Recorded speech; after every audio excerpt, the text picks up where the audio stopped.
Welcome to 7:30. Tonight, the Prime Minister's authority challenged as one of his own cabinet meters leaks against him in stunning detail. I refer to the unprecedented cabinet leak of national security. I would be incredibly disappointed if Cabinet didn't have a robust discussion about these issues. The paramedic thinks I'm clever because I play guitar.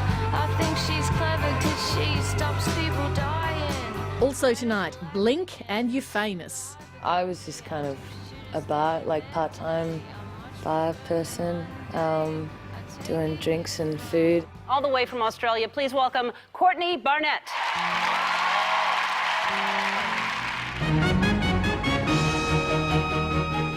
4 months after the Prime Minister survived a spill motion in his party room, there are renewed questions about his authority and his management style after a comprehensive leak out of Cabinet. In last week's Cabinet meeting, 6 ministers challenged Tony Abbott over a plan dropped on most of them unexpectedly to strip the citizenship of Australian nationals suspected of terrorism. The reason we know about that is that at least one person in the room leaked the conversation in gobsmacking detail, a rare breach of Cabinet protocol. The question is, who did it and why? In a moment, I'll be joined by the Cabinet Minister who put up the controversial proposal, the Immigration Minister Peter Dutton. But first, here's this report from political correspondent Sabra Lane. Hello, how are you? Prime Minister. Good to see you, mate. Dan, how are you, mate? Great to see you. The Prime Minister wants to talk about economic and national security on his terms and deny oxygen to the big questions still lingering over a stunning Cabinet leak. Did you take Cabinet by surprise with your proposal on citizenship? No. A case of nothing to see here, people. Move on. I know it's the nature of people in and around Parliament House to want to focus on process, but I think the public want us to focus on outcomes, and the public don't really care about who said what to whom in any particular meeting. What they want to know is that this is a government which has got a clear and strong plan to protect them, and plainly we have. Yet last Monday's Cabinet gathering can't be dismissed as any particular meeting.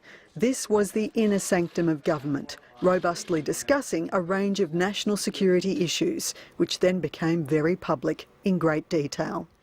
The Cabinet agreed with measures to cancel the passports of dual nationals who are known to be fighting with terrorist groups or supporting them. It's believed Tony Abbott, backed by Peter Dutton, proposed they go one significant step further. That Cabinet approved removing passports from sole Australian citizens too. But it's understood 6 ministers wouldn't cop that. We know from an extensive leak to Fairfax that Malcolm Turnbull called it an extraordinary proposition. Barnaby Joyce objected to giving an immigration minister the power to strip citizenship. If you don't have enough evidence to charge them in a court, how can you have enough evidence to take away their citizenship? A concession was made to instead include the idea in a discussion paper for community feedback. Only 3 ministers knew that paper even existed. One of those excluded was the Foreign Minister, Julie Bishop. There were reports, though, that a lot of the ministers were overwhelmingly opposed to some of those proposals. False reports. Those reports fed the opposition's line of attack in question time. I refer to the unprecedented cabinet leak of national security. Has the Prime Minister asked the Federal Police to investigate the source of this cabinet leak? And does the Prime Minister agree with his Communications Minister that the Cabinet is a shambles? But, Madam Speaker, shortly legislation will come before this Parliament to strip citizenship from terrorists who are dual nationals.